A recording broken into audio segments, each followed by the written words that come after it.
Hi, this is Professor Fernandez, and this is the video 2 of lesson 4. We're talking about the existence of one-sided limits here.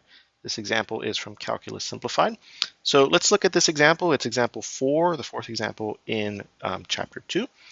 So what does it say? It says use the graph to evaluate the function f of x graphed in the figure, and use the graph to evaluate the limits, right, over here, 5 limits based on the graph we're given. Great, so let's look at the limits that we are given. So all of these limits, because we're talking about one-sided limits, right, are one-sided limits. So I just want to point that out over here. And again, in the previous video, video 4.1, you might want to review that. So just to get a sense of what the notation looks like, review of one-sided limits. As a very quick sort of 10-second review, I'll zoom in here.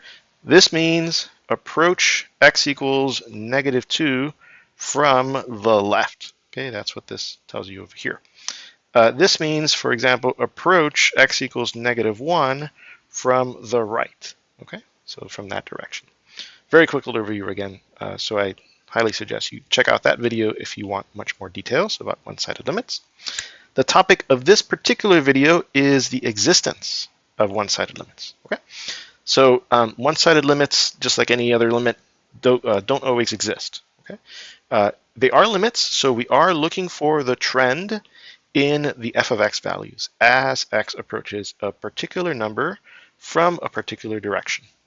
That trend in y values might not yield a numerical value like 10, okay, or it might not be possible to evaluate that trend.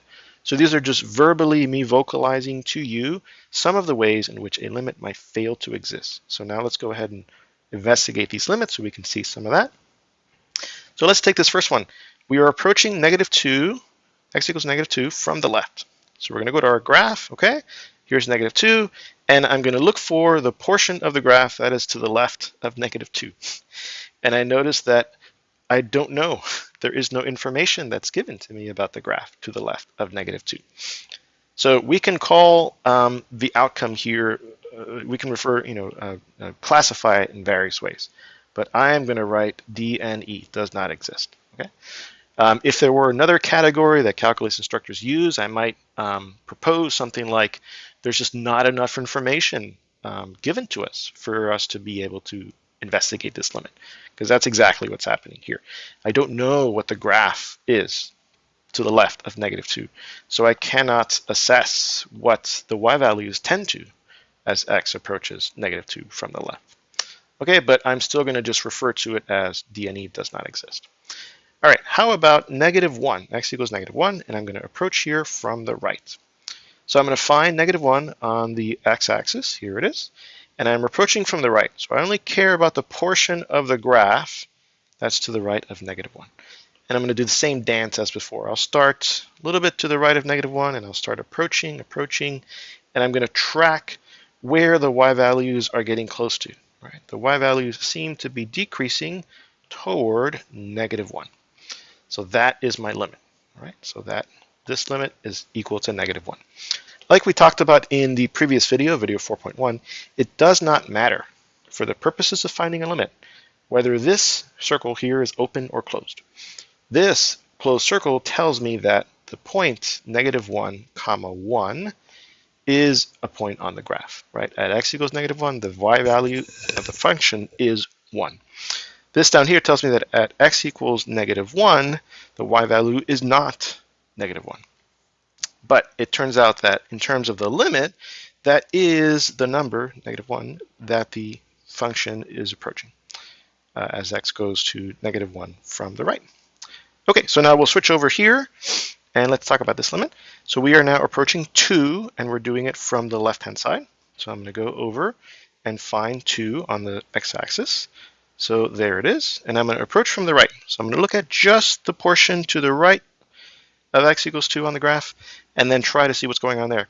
Notice that the graph seems to be shooting off to positive infinity, right? This vertical asymptote is reminding us that the graph is shooting off to positive infinity there.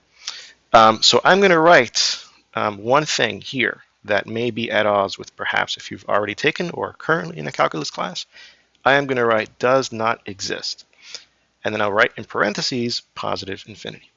Some calculus instructors might write something different. They might say that this limit equals infinity. I find, and I say this in the book, that it's confusing for many students, perhaps even most students, to see this even written down. And it always causes a lot of conversations, useful ones, but still points of confusion for a student to see an equal sign and then the symbol infinity. Because, we instructors tell you all the time, infinity is not a number. It is more of an idea than it is anything else. And we're used to using equals for various numbers in calculus. Later on, in other fields of math, we use equals a bit more sparingly. So perhaps this is one good reason to, start doing this at this point in your math education. But I prefer to just call it what it is, right? The idea of a limit is what are the y values, the f of x values, tending to as x approaches this number from a specific direction. For this graph, the answer is the y values are just racing off to infinity. So there is no number that the y values are approaching, right? So this limit does not exist. However, there is information that we can give you.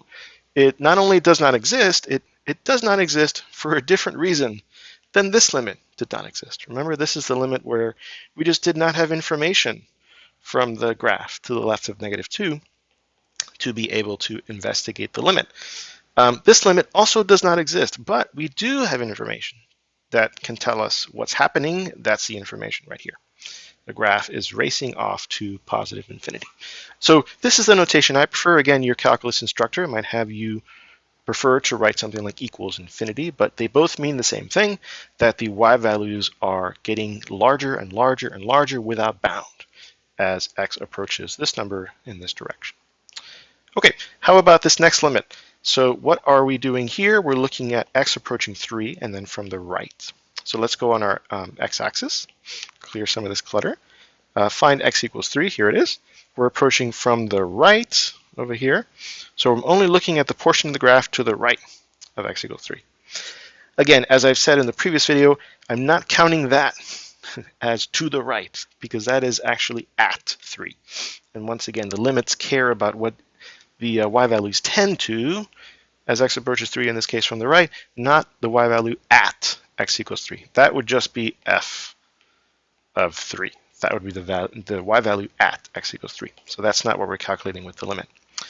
Okay, so looking at the graph here, if we start marching from on the graph toward x equals 3 from the right, and then keeping track of the y values, right? It looks like these y values are decreasing toward 1. Okay, so that is our limit. So we're going to write over here, this limit equals 1, so that one was a little faster. And then the last one, how about x approaches 4 from the right? So similar thing I'm going to do here. Remove the clutter and then look at 4 from the right. So first I'll find 4 on the x-axis. So here it is, okay? And then I'm going to look at the portion of the graph to the right of 4. And here I run into the same problem as before, the first limit we investigated. I don't have information about the graph to the right of 4. So I can't investigate this limit. For all I know, it could be 2. For all I know, the graph could be doing this, and the answer could be 5. Could be doing this, and the answer could be 0.5. I have no idea. So for the same reasons as the first limit, I'm going to say that this limit does not exist. So D and E. Okay, so zooming out there, quick little review, right? These are just a few ways that limits can fail to exist. You may have insufficient information to actually investigate or calculate the limit. If later on we'll talk about actually calculating limits using algebraic techniques, for example. You may have a situation where you know what's happening with the y values, they're going off to infinity, but that's not giving you information about a specific number that the y values are approaching. So again, we say the limit does not exist. Or you may be lucky. You may be able to actually determine, as we did in these two examples, a specific number that the y values tend to as x approaches a prescribed c from either direction.